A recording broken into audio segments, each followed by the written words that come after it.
di aliansi umat muslim nasib ya, apa namanya itu? Al-Mumtaz, Masya Allah. Mumtaz ini dalam artinya bu, Mumtaz sempurna, perfect, excellent. Mumtaz. Waktu saya kuliah di Universitas Islam Gaza, saya bersama 100 lebih mahasiswa di satu ruangan, satu mata kuliah, namanya mata kuliah An-Nahwu Al-Arabi. An-Nahwu Al-Arabi, grammar bahasa Arab.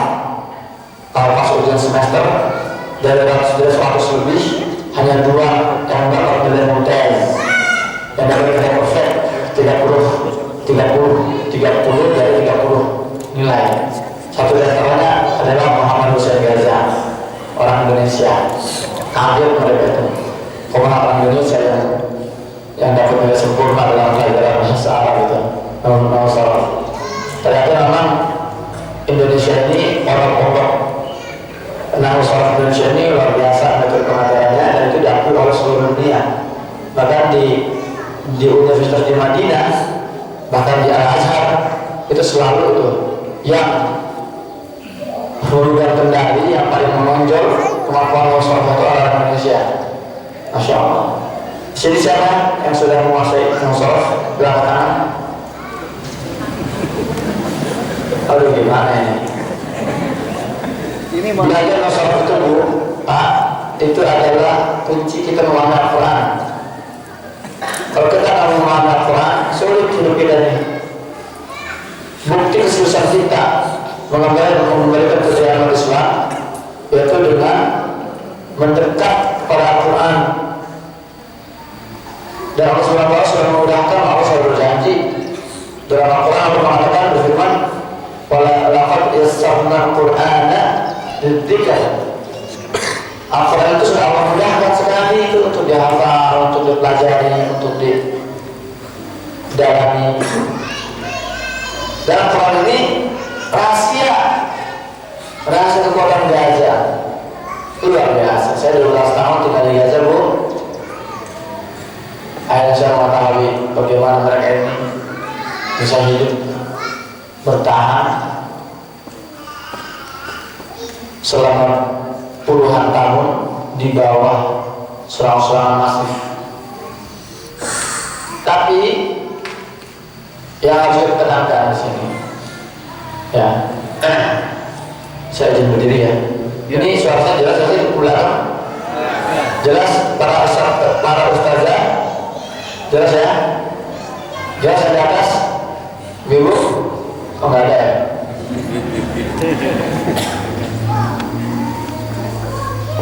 Kalau kita mau bicara Gaza, tips dari saya, kalau kita mau membahas Gaza, jangan terlalu sombong, mengandalkan logika semata, mengandalkan akal semata, enggak akan nyambung nanti pembahasannya. Kalau kita mau membahas tentang Gaza, jangan terlalu sombong menggunakan rasionalitas, enggak akan nyampe pembahasannya. Kalau kita memaksakan membicarakan Gaza dengan logika, nanti yang terjadi kita akan mengeluarkan statement-statement nyeleneh yang akan menunjukkan kebodohan diri kita sendiri. Terjadi ada satu sosok tokoh dari Indonesia, pernah dia kalau Mesir lumayan banyak yang hadir tuh. Dia membaca Gaza dengan logika, masih diperbudak oleh akal dia. Dia bilang apa? Israel ini kan sebuah negara yang super power, militernya kuat. Dia berkata pada perang Arab Israel pernah dikeroyok oleh negara-negara Arab, ya 3 negara Arab dibantu dengan 3 lagi supportnya, jadi 6 negara Arab mengalahkan Israel dalam perang tahun 67 Yom Kippur.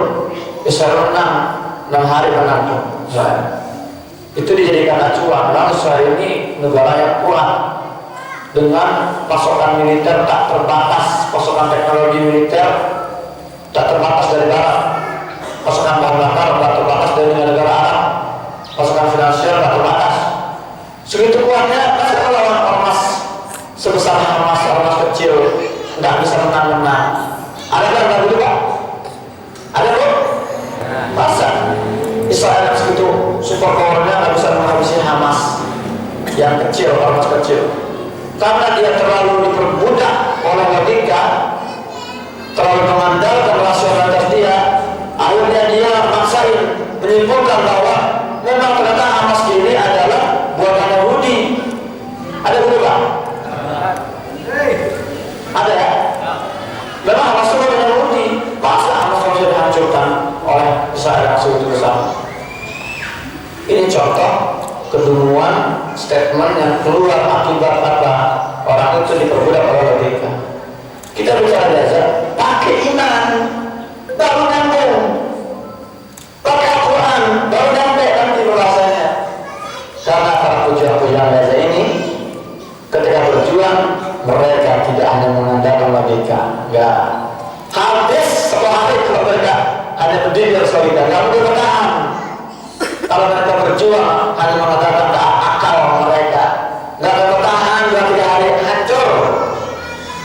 Sekarang ini 2023 sudah masuk hari 77 hari ini. Mereka dibombardir, bukan hanya oleh Israel. Inggris sudah mengirimkan, sejak hari pertama sudah mengirimkan kapal induknya yang mengangkut teknologi militer, tentaranya juga, pesawat tempur, logistik. Amerika sudah mengirim 2 kapal induk untuk mensupport membackup Zionis Israel dalam menghabisi Gaza. Gaza sekecil itu dikeroyok oleh Inggris, Amerika, Israel. 77 hari dan tunduk. Ada apa ini? Apa yang saya lakukan mereka? Dan yang tidak banyak diketahui oleh kita. Kita kan kita Gaza ini dibombardir 2 kali ya. Sejak dibombardir 2006, Gaza mulai dibombardir sejak 2008. 2008, Zionis Israel meluncurkan sebuah agresi militer dengan sandi operasi Kasli. Sementara pihak Gaza menyebutnya Harbul Furqan. 2008, 22 hari terjadi pembantaian massal di Gaza, dan juga para pejuang melakukan serangan-serangan balasan. Jual serangan selama 20 hari. Apakah Gaza takut? Apakah Gaza tunduk? Enggak. Bagaimana perang itu berakhir? Dengan keputusan Israel mengangkat bendera putih. Mereka selalu, setiap kali ada episode pertempuran, selalu pihak Israel yang pertama kali meminta untuk gencatan senjata. Kalau berhubungan dengan Gaza, nggak ada istilah nyerah, itu nggak ada opsi mereka nyerah itu. Gaza selalu hanya ada 2 prinsip mereka yang selalu disampaikan oleh Abu Ubaidah. Ya, siapa itu Abu Ubaidah? Siapa Pak? Siapa? Jubir Hamas. Siapa? Bukan Jubir Hamas. Jubir ini. Iya, Abu Ubaidah Jubir Al-Qassam. Tolong dipisahkan antara Hamas dan Al-Qassam. Ya, kalau makanya termasuk sosok yang tadi ini yang tadi menuduh Hamas buatan Yahudi, dia juga mau bahas ketemuannya lagi. Ntar kasih kita jelaskan. Makanya Abu Ubaidah dalam setiap pidatonya dia mengatakan apa? Di akhir pidato dia selalu mengatakan innahu la jihadun nasrun al-istishhad. Kok soalnya mirip ya? Jangan ini Abu Ubaidah yang dibuka oleh Abu Ubaidah gemuk, gede, bu, ya saya mah kalian kerupuk. Nah, apa itu artinya? Innahu la jihadun nasrun al-istishhad.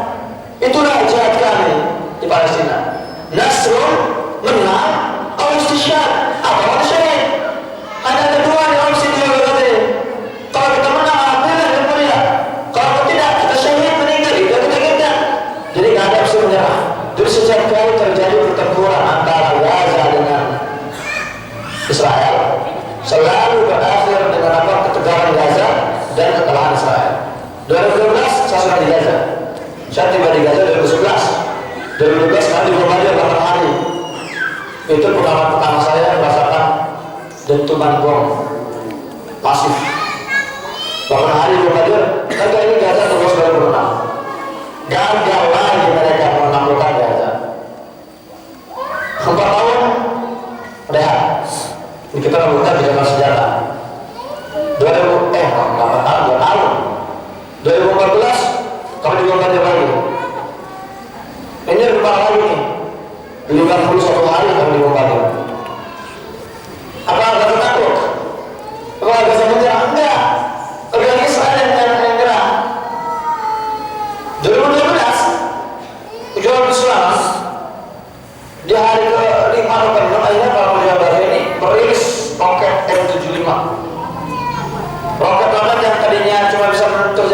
kilometer, 6 kilometer, 10 kilometer dimodifikasi oleh para pejuang di Gaza itu sampai akhirnya bisa menjangkau 75 kilometer, bisa menembus jantung Tel Aviv. Kacau kata Israel. Waduh, kita nggak beruntung nih. Ternyata mereka sudah mengembangkan senjata lalu. Langsung nyerang mereka. Kalau sudah Tel Aviv yang menang, mereka sudah tahu Israel. Jadi Perang juga sama. Pertama kali diperkenalkan pasukan amfibi. Ternyata para penjaga punya pasukan kanak nih yang masuk ke perang Israel di wilayah pantai. Pokoknya setiap kali ada episode pertempuran, setiap itu para penjaga memperkenalkan senjata baru. 2021 juga terjadi gempa lagi 14 hari. Lalu Gaza nggak pernah tutup, selalu terus dari menang. Gaza ini Pak di blokade sejak 2006. Artinya apa sih? Dibatasi. Material yang masuk ke Gaza ini benar-benar diawasi oleh Zionis. Jangan sampai yang masuk ini adalah material yang bisa digunakan untuk bikin senjata. Sejak blokade itu Gaza ini hidup sudah keseluruhan kekurangan.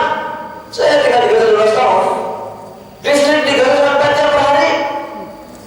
Kalau paling tahu di Gaza 8 jam per hari segitu. Pernah sih 24 jam, tapi sekitar seminggu doang. Dari setahun penuh itu cuma seminggu listrik itu normal 24 jam. Sisanya ya 4 jam, 6 jam per hari itu. Aduh, kalau kita bicara krisis medis, sudah krisis sejak sebelum diserang, sudah krisis ke akibat blokade.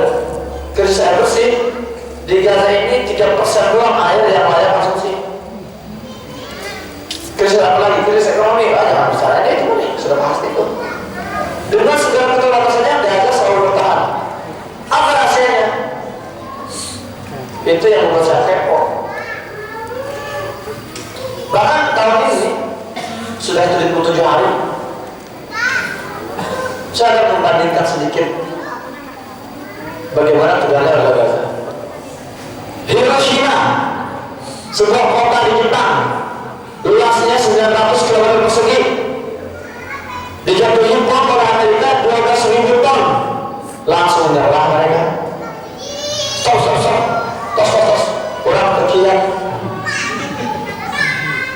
Kami tidak mampu stop. Hiroshima, Gaza yang luasnya cuma 360 km, sepertiga Hiroshima. Tahu kan sudah berapa ton dijatuhkan bom oleh Israel? Tahu tak? Kalau tadi Hiroshima kan 12.000 ton, Gaza ini cuma 300 ton, 300 kilometer persegi. Itu dihujani sejauh ini sudah 60.000 ton. 5 kali lipat dari yang jatuh di Hiroshima. Tapi Gaza tidak nyerah, nggak pernah ada Israel mengalah. Baik itu pejuangnya maupun ibu-ibunya. Ibu-ibu Gaza nggak pernah menyerah. Stop ya Allah, kami nggak mampu ya Allah, kami nggak kuat, stop, hentikan ini ya Allah. Stop, wahai para pejuang, sudah kita tidak sanggup berhentilah berjuang, tapi sudah mendadak hancurkan. Ibu-ibu Gaza ketika kemarin saya lihat videonya terbaru itu, ketika anak-anaknya terbunuh, nangis dia. Manusia wajar menangis, tapi nggak lama dia usap air mata, dia bilang ya Allah, fidaan di Palestina, fidaan di Al-Aqsa. Ya Allah, anakku meninggal ya Allah. Ini harga yang harus kami bayar demi menebus Al-Aqsa. Kita kan balas ya birruh bidam nafdi ke Al-Aqsa, itu kan birruh dengan nyawa, bidam dengan darah, nafdi ke Al-Aqsa, kami akan terus ke Al-Aqsa. Kita berikan, tapi prakteknya Bu, kita mengirim donasi ke Palestina aja masih uang sisa. Kita bicara Gaza masih ada di sisa, waktu sisa. Yakin mau siap menebus dengan darah dan nyawa kalau kita masih menjadikan Al-Aqsa ini isu yang tidak prioritas, isu sampingan, perjuangan sampingan. Hati-hati, jangan-jangan kita termasuk orang munafik ini yang lisan dan hatinya, lisan dan perbuatannya tidak sesuai. Kita mengatakan berdoa, bidang, nafsi Al-Aqsa, itu ada konsekuensinya. Ini Allah menyaksikan loh. Kita teriak-teriak siap mengorbankan darah dan nyawa, tapi ketika bicara Palestina masih yang sisa kita berikan. Sementara di Gaza mereka sudah tidak lagi ruangannya sudah hancur. Tapi mereka yang mereka bangun betul-betul hancur. Sekarang mereka hancur, anak mereka terbunuh, ayah mereka terbunuh, ibu mereka terbunuh. Suatu hari saya bertanya pada salah seorang komandan tertinggi Angkatan. Kok saya bisa? Ini apa ya? Itu kopi yang kemarin. Iya, ini kopi kemarin saya waktu kita ngisi kajian di mana? Di Banten ya. Saya daripada basi kan harus minum lagi. Apa yang dijualkan daripada tafsir. Nah, ini saya minta bawa dengan saya minta bawain biar nggak disalahkan bedanya. Yang saya minta tolong diambilin dari mobil. Ini sehat. Saya cek dulu ya. Yang masih lagi.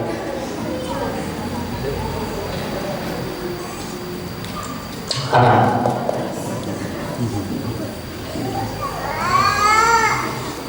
Jadi saya ini seorang jurnalis. Saya kuliah jurnalistik sebelum saya berangkat ke Gaza. Saya harus cerita dulu kenapa saya bisa di Gaza. Ini biasanya jadi pertanyaan besar nih. Besar antum, kok bisa di Gaza sih gitu ya? Penasaran nggak Bu? Penasaran apa? Penasaran. Antum bisa terdampar di Gaza ini gimana ceritanya? Apa antum lagi jalan masuk pintu Doraemon tiba-tiba di Gaza ya? Apa motivasi saya tinggal di Gaza? Ini semua kembali pada pendidikan yang saya terima dari orang tua saya. Ayah saya almarhum, namanya adalah Ustadz Haji Muslim, Kiai kampung, lahirnya di Leles, Garut. Ibu saya pun dia aslinya orang Cipende, ya Cikalongwetan, Bandung. Saya orang Bogor. Jadi ya kita satu keluarga Ahlus Sunnah wal Jamaah. Iya, saya harus tegaskan karena orang dari mulut saya namanya Muhammad Hussein. Hussein pasti Syiah, oh ya Syiah. Saya tegaskan saya Ahlus Sunnah wal Jamaah. Jadi adik biasa bahasa Sunda, sakit lah. Tetapi ya hampura gitu. Kalau bahasanya kadang kasar gitu ya. Karena kelamaan tinggal di Gaza.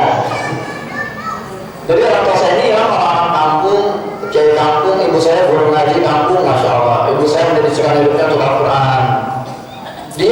Beliau bukan sosok yang akademisi, sosialita misalnya, atau yang kuliah sampai tinggi. Ibu saya sejak saya masih bayi itu, sejak saya belum lahir, beliau sudah berjalan setiap hari berkilo-kilo mendatangi kampung-kampung yang masih diisi oleh orang-orang yang buta Al-Quran.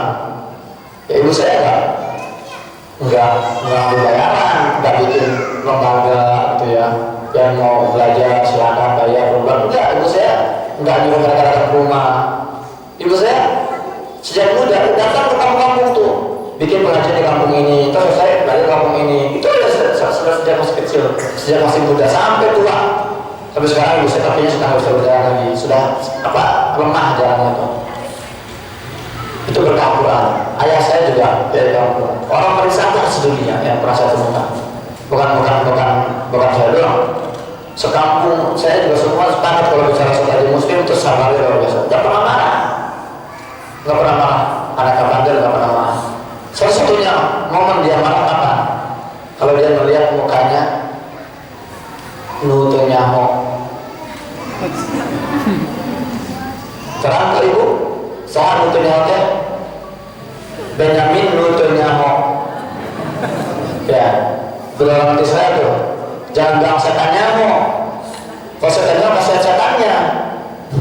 Setan juga nggak separah setannya ho. Setan enak aja gue sama setannya ho.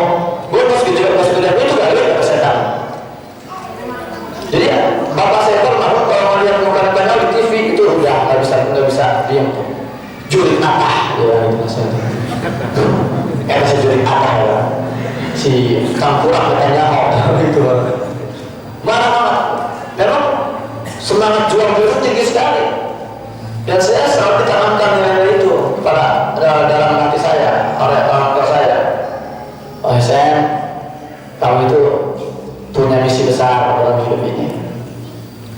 Masjidil Aqsa itu harus dibebaskan. Ada saudara kamu di Palestina yang membutuhkan kekuatan kamu, membutuhkan support dari kita semua.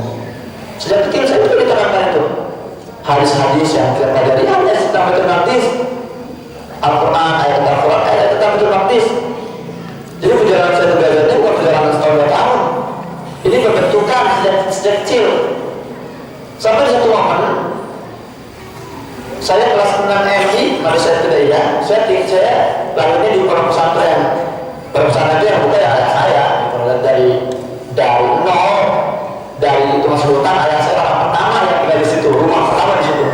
Sampai sekarang sudah ada ya ribuan alumni di situ kan, sudah ada ribuan orang sekarang tinggal di situ.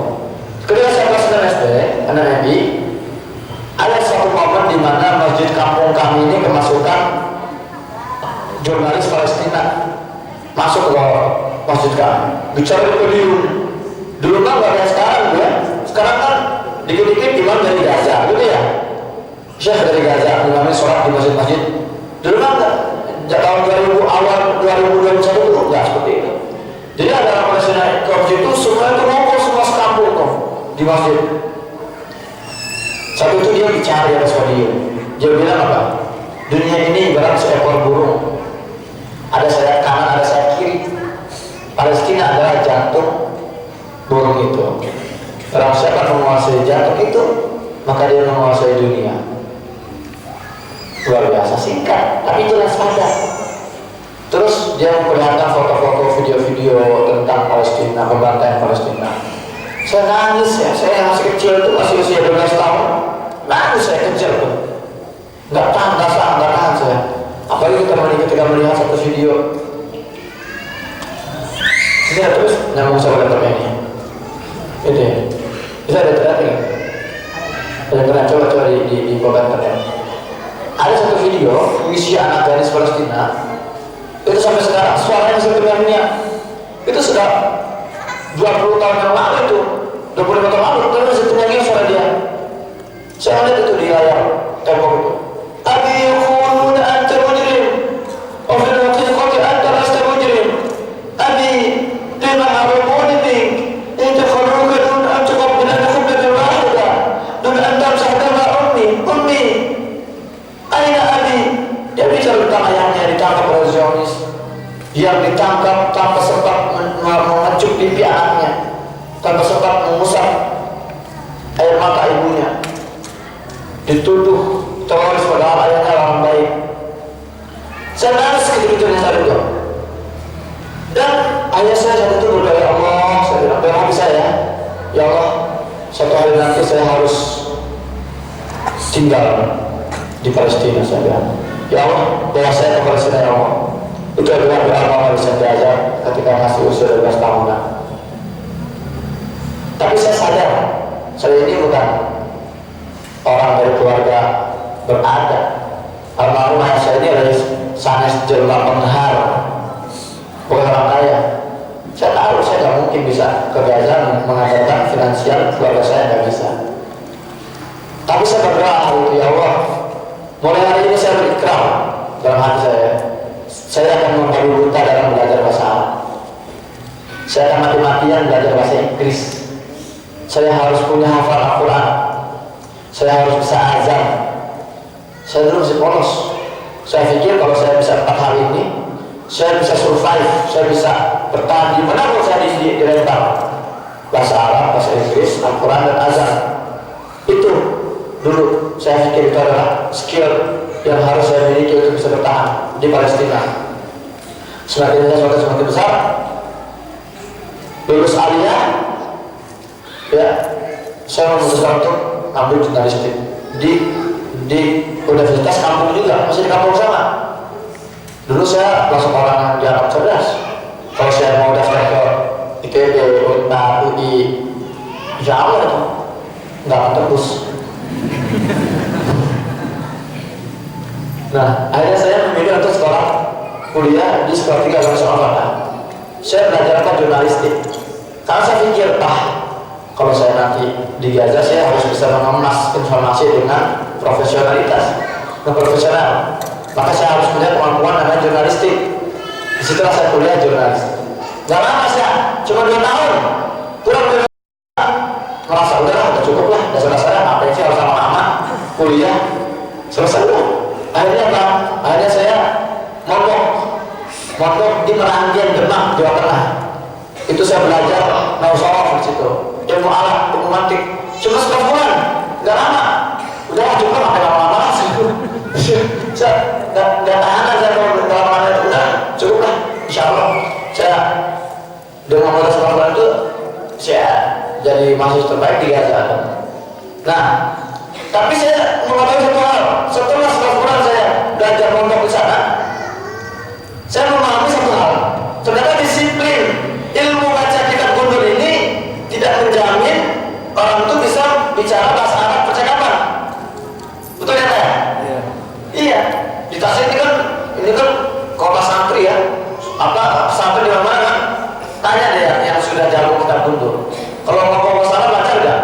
Enggak. Betul kan? Itu yang saya rasakan. Lalu saya bilang, wah ini belum lengkap saya bilang. Saya mondok lagi ini di mana di Megamendung, Bogor. Itu pondoknya Satu Nasir itu. Saya belajar di situ bahasa percakapan. Jadi perjalanan hidup saya dia seperti itu. Perjalanan hidup saya adalah perjalanan mempersiapkan diri agar kalau saya harus dilempar ke Gaza, saya sudah siap. Benar, 2010 lagi-lagi saya dimarahin udah selesai itu. Akhirnya saya masuk ke pesawat kerasa, selesai juga. Udahlah saya bilang. Nah, 2010 akhirnya ada momen di mana ada ratusan aktivis kemanusiaan dari berbagai negara berkumpul. Mereka membuat gerakan namanya Konvoi Asia to Gaza, Konvoi Jalan Darat. Jadi mereka bergerak dari India, kemudian jalur darat ke Pakistan, ke Bangladesh, ke Iran, Turki, Suriah, Libanon, Mesir, Gaza. Saya didaftarkan oleh ayah saya.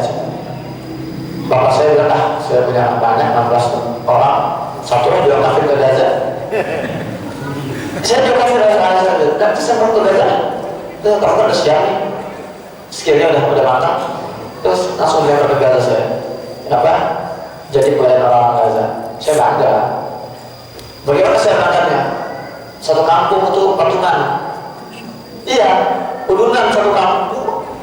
Saya patungan untuk memberangkatkan saya ke Gaza. Itulah kisah saya ke Gaza. Nah, kembali ke yang tadi. Saya hanya di Gaza saya sebagai seorang jurnalis, aktivis manusia, tapi saya lebih enak, lebih senang dikatakan jurnalis. Sebagai seorang jurnalis, saya punya akses ke sana sini. Saya mau wawancara akademisi, saya punya aksesnya.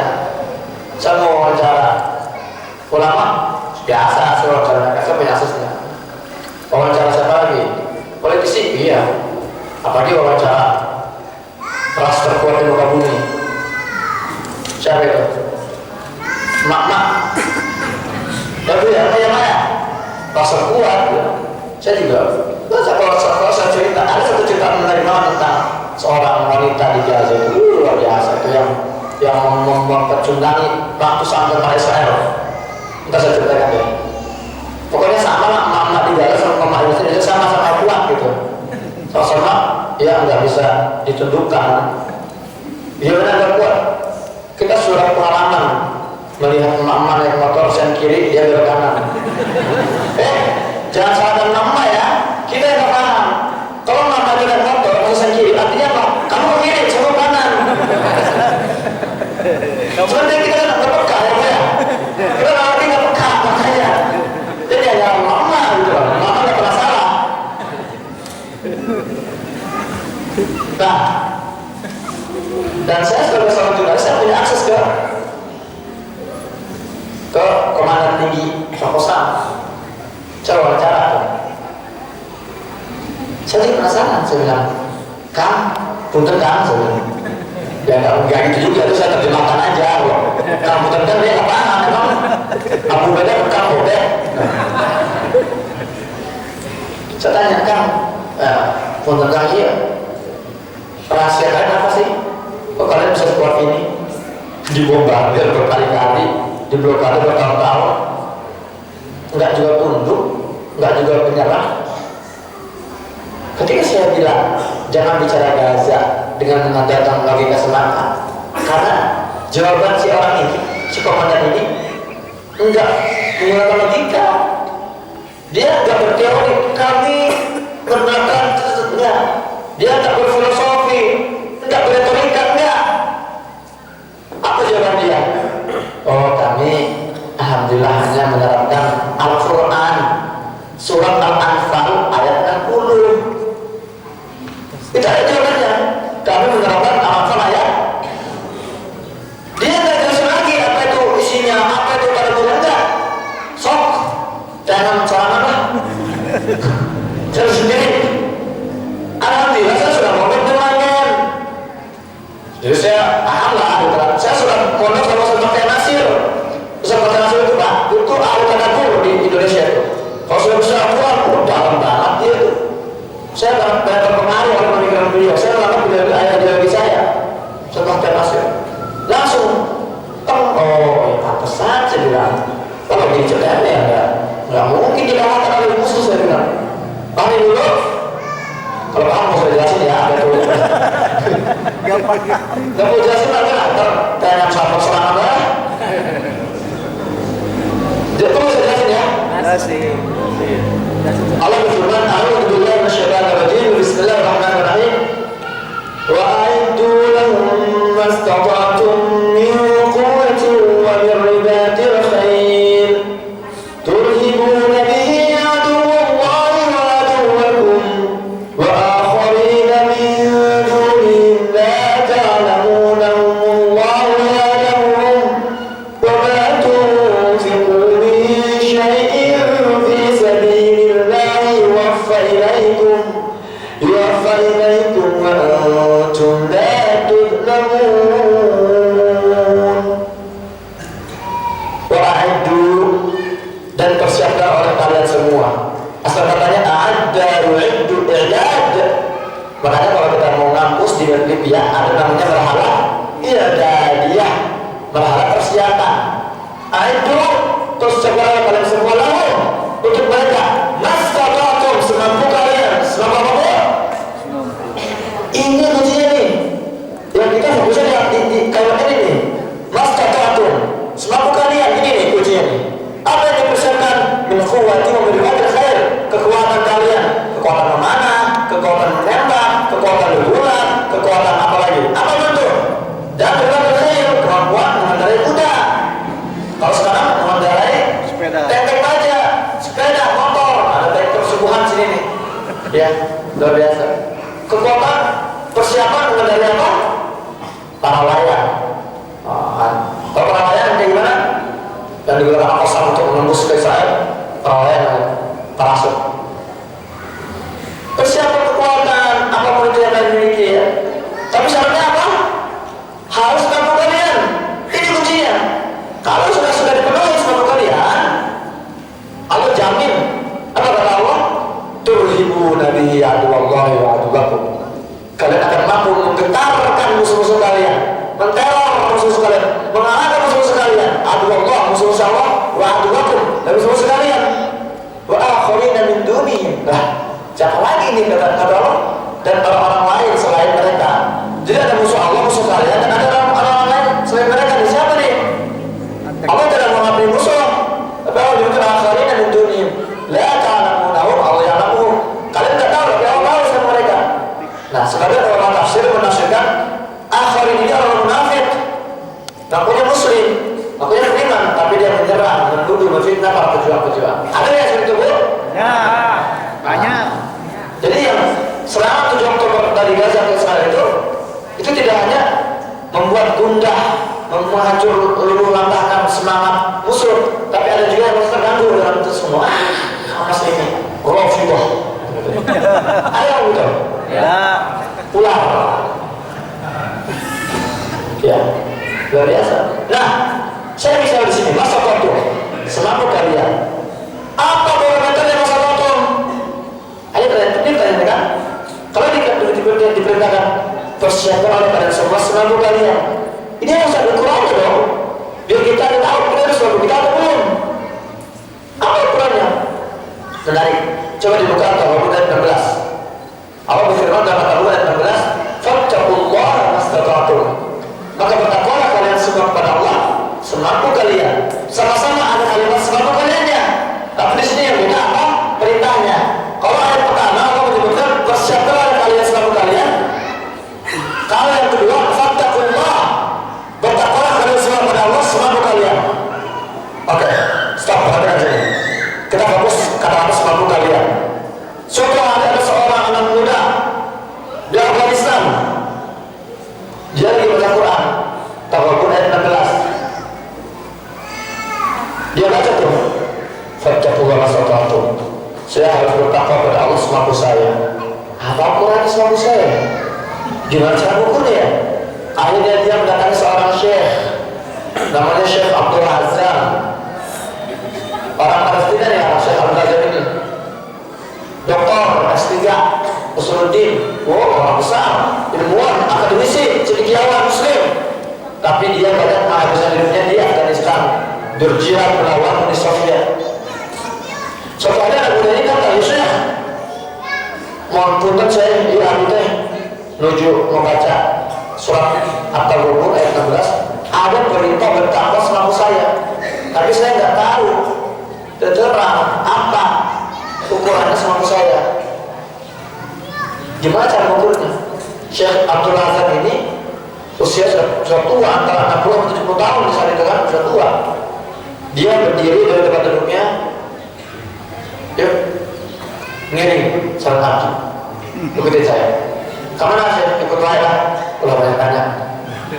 Dibawa ke sebuah lapangan terbuka. Mulai dia berlari, diikuti oleh anak muda. Berlari 1 putaran, jogging 2 putaran, kencang larinya 3 putaran. Namanya orang tua ya, suruh berlari gitu, nggak kuat. Tapi jangan orang tua, anak muda sekarang suruh lari juga belajar kuat gak? Apa yang merokoknya nggak kuat staminanya. Sampai tapi orang tua ini nggak berhenti, Syekh Abdul Azam ini nggak berhenti. Kenapa sudah habis? Sampai ini dia dong, nggak kuat dia dong, pingsan. Waduh, kata anak muda ini, kemana tuh? Kalau saya nanya tafsir kok malah dia ada bahan sampai pingsan, pusing dia bawa syekhnya. Kalau terhadap apa kan orang tua dirawat di rumah. Ketika sudah siuman, sudah sadar, ditanya lagi kepada beliau, Syekh, kan saya cuma nanya tafsir mastata'tum, kenapa saya harus dibawa lari sampai pingsan pula? Apa dia bilang? Wahai anak muda, inilah makna mastata'tum. Kalau Allah perintahkan kamu berlari, maka berlarilah, jangan berhenti sampai Allah yang menghentikan. Jelas ya? Jadi ukurannya ada ukuran kita manusia, ukuran Allah. Jangan kita suruh lari, capek dikit, stop ya Allah, mastata'tum nih. Berlahan dulu tak? Itu bukan mastata'tum namanya. Itu namanya apa? Bukan semampu kalian, itu namanya semampu kalian. Bedanya antara semampu kalian dengan semampu kalian. Kembali ke ayat tadi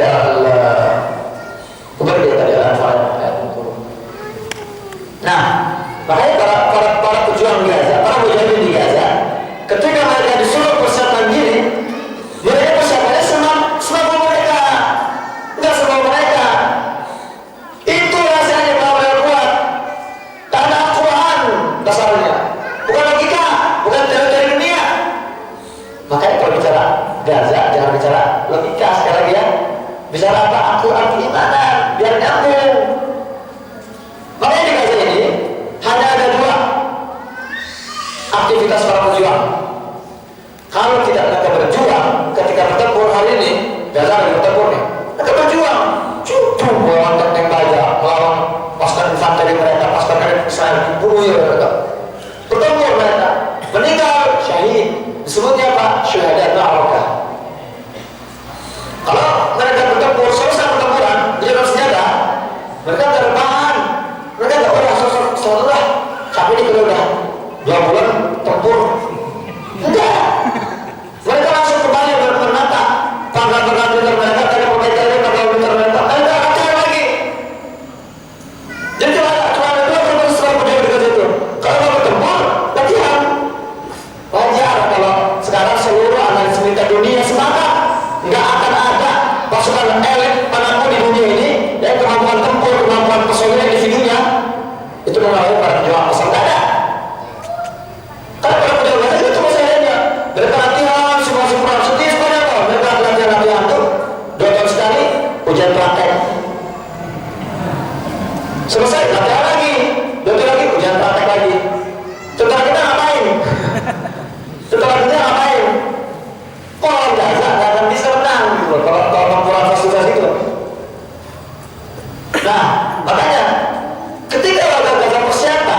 pasukan Gaza bersenjata, mereka nggak diam.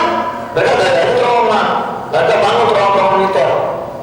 Tahu nggak berapa dalam terowongan yang mereka bangun? 30 meter dari sini. Paling cuma 15 meter ya, ke atas ya. Paling 15 meter ini, 15 meter lah. Bayangkan mereka menggali 30 meter, 2 kali 5 segini. Dibangun, nanti terangkan manual sampai bawah. Mereka balik lagi terowongan, berapa kilometer Pak? 200 kilometer. Dari sini ya, nyampe 200 kilometer.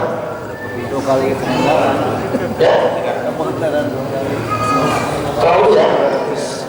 Bayangkan aja. Itu mereka gali. Nah, itu seperti ini kan nih, terowongan. Dan ini nggak seberapa, ini terjadi dengan alat manual, bukan alat untuk pengelaporan atau alat-alat modern. Lihat mereka buat di dalam itu seperti itu. Jadi dibangun itu oleh engineer juga. Ini benar-benar nih, kalau dalam kondisi yang tepat itu mereka dalam terowongan dan mereka desain untuk perjuangan mereka. Masya Allah.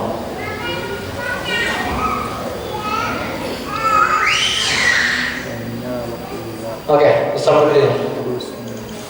Ya. Makanya banyak kasus ketika mereka lagi gali terowongan, tiba-tiba apa? Tiba-tiba hujan deras, longsor, meninggal 7 orang. Sering itu, sudah puluhan, mungkin sudah ratusan mungkin para pejuang Gaza yang meninggal sedang menggali terowongan itu.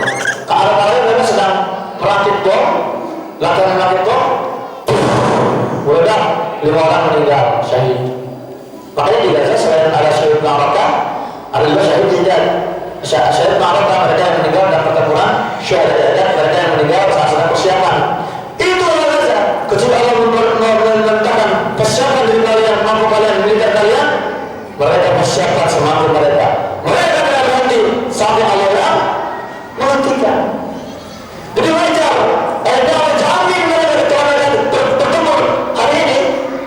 Mereka kata tenteng Merkava yang harganya miliaran, ratusan miliar rupiah itu dihancurkan oleh senjata buatan lokal mereka. Yasin 105 nama peluru RPG itu.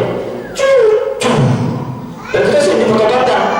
Coba diputar beberapa video bagaimana mereka ini menggunakan yang tadi coba saya mau lihat. Nah, ada satu dari mereka banyak kan? Ada suara ya? Coba dik-dik-dik. Iya. Dik-dik-dik. Layar. Layar dik-dik.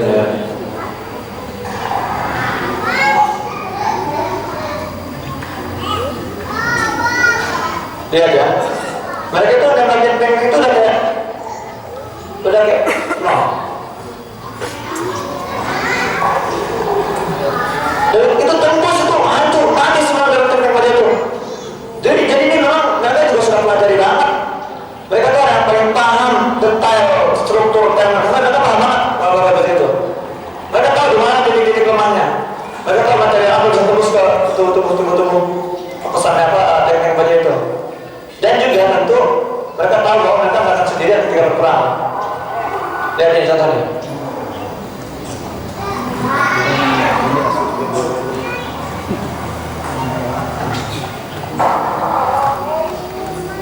Orang militer dunia kaget katanya orang. Ini kamu berani dari mana sih? Tangan kosong datang pakai balik lagi.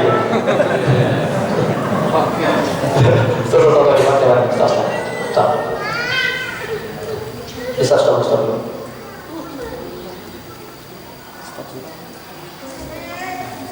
Oke. Jadi kita lihat di berbagai video, itu jaraknya jauh loh. Mereka dengan situasi yang seruntuhan ini ya, tempat yang enggak stabil untuk nembak. Coba dalam menembak, karena tepat itu kalau secara logika doang itu sulit. Ada sebuah rekaman suara, ini original ya, sudah diverifikasi. Ada salah seorang pejuang, dia keluar dari terowongan, dia melihat orang yang depan dia jauh, ragu kalau ditembak lama-lama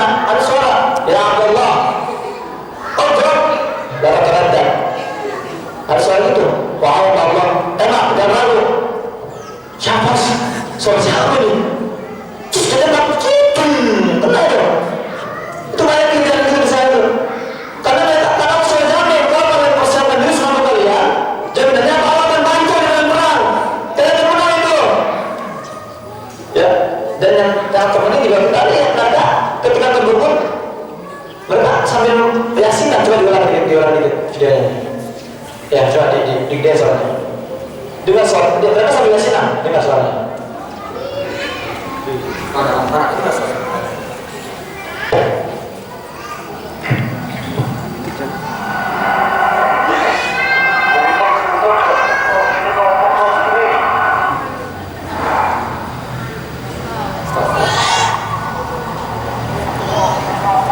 Ya, dia baca dalam video ini baca. Waja'alna min bayni aydihim sadda, wa min khalfihim sadda, faghshaynahum. Ini surat Yasin. Apa artinya? Dan kami menjadikan di depan mereka tembok, di belakang mereka tembok, dan mereka bisa lihat.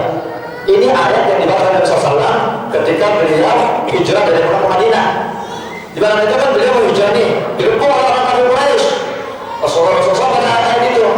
Akhirnya beliau keluar, ngebelah orang kafir Quraisy. Beliau bisa ambil pasir, taruh di atas kepalanya orang kafir Quraisy itu. Beliau jalan. Katanya orang kafir Quraisy itu sebetulnya pasir dari mana itu? Itu sudah biasa itu kalau Al-Quran. Tapi tolong pada jalan saya gunakan Pak. Yuk naik motor, kursi bilang, jangan boleh saja, apa saja. Agak selepas dari apa kursi bilang, jangan juga. Enggak proporsional artinya itu. Beliau gunakan dalam perang. Al-Quran yang selalu mengusulkan mereka di setiap langkah perjuangan mereka. Fajar kekuatan mereka itu adalah Al-Quran. Dari Umar bin Khattab radhiyallahu anhu berkata, bersabda Rasulullah SAW, yarfa'ullahu bihadzal kitabi aqwaman wa yad'u bi akharin. Kata Rasulullah. Kata apa kata hadis? Allah mengangkat derajat kaum yang memuliakan Al-Quran dan Allah merendahkan kaum yang merendahkan Al-Quran. Itu kuncinya. Makanya nih yang belum bisa baca Al-Quran yang bagus, aduh malu dong. Jangan terlalu semangat mau berjuang di Palestina, siap untuk jihad. Baca Al-Qurannya masih berdentang, hafalnya masih sebatas juz amma. Itu pun enggak semuanya. Ini kesimpulan kita ditanya di sini. Ya. Dan ingat ya, Bapak Ibu, ketika Allah menurunkan Al-Quran surat Al-Anfal ayat 60, ketika Allah mengatakan persiapkan oleh kalian semua semampu kalian, itu diturunkan untuk orang Gaza saja atau untuk kita semua? Untuk kita semua. Makanya secara apapun latar belakang kita, profesi kita, impian kita harus diikat dalam perjuangan kebebasan bermedis. Dia semakin kita ini luntur. Dia profesi ini ada tujuannya loh. Ibu-ibu kalau punya anak, tanya, nak jadi apa nak? Dokter. Alhamdulillah. Jadi dokter yang sukses saya, biar nanti bukan klinik, uang banyak, jadi di lapangan hal. Itu menimotivasi dana itu. Diikat dengan Palestina. Nah, kalau kamu jadi dokter, jadilah dokter yang paling terbaik lah untuk mengobati para pejuang di Gaza. Itu keren. Anak mau jadi apa? Anakku, putraku, aku mau jadi insinyur Pak. Bagus. Jadi insinyur terbaik.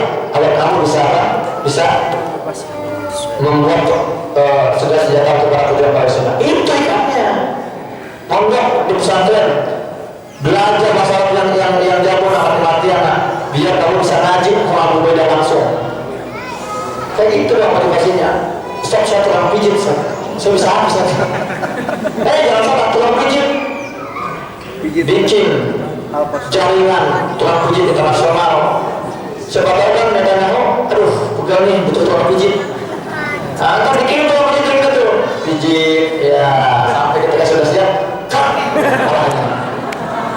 Artinya apa? Apapun profesi kita, itu tuh ada yang harus dilangsung. Di situ ada perjuangannya. Karena apa? Bahwa dasar keimanan seseorang hari ini itu adalah harus dilangsung. Sebesar apa kedudukan kita yang harus dilangsung? Sebesar itu kualitas keimanan kita. Seabai apa? Sesuai apa kita yang harus dilangsung? Maka sebuah untuk kualitas iman kita.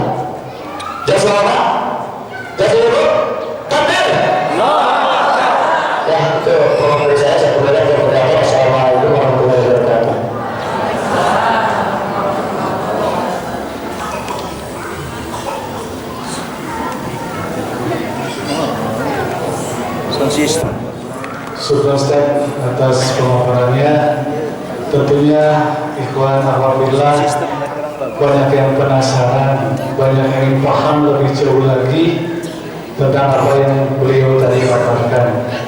Untuk itu bisa menginjak ya. Persilakan buat ikhwan dulu mungkin atau yang ada siap untuk bertanya kepada Ustaz. Silakan ditunjukkannya. Ya, boleh satu, ada lagi lain? Ya, hitung cuma satu.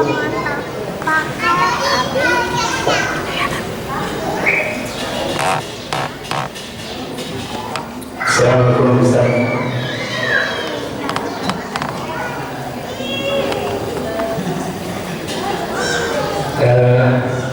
Saya mau bertanya Ustaz, kenapa seorang muslim yang di Palestina yang di tepi barat gitu ya tidak berjuang seperti saudara muslim yang di Gaza berjihad gitu melawan Zionis Israel gitu Ustaz. Mungkin itu ada Ustaz menurut saya. Assalamualaikum warahmatullahi wabarakatuh. Waalaikumsalam warahmatullahi wabarakatuh. Baik.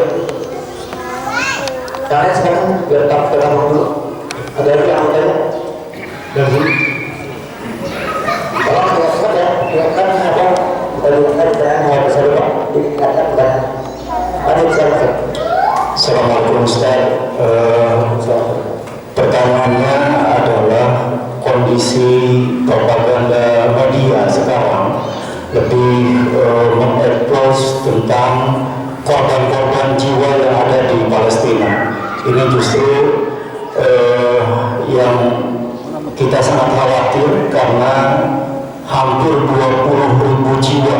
Kalau kita baca sudah lebih dari 20 jiwa dan 500 luka-luka. Sudah 5.000 ya, 53.000 yang kita baca juga. Dan yang kita agak heran di negara-negara Arab di sekitar Palestina ini sama sekali tidak ada tindakan bantuan militer atau apapun yang mengatasnamakan persaudaraan muslim atau persaudaraan kemanusiaan. Ini juga kita terheran-heran. Mohon ada jawabannya. Terima kasih. Assalamualaikum.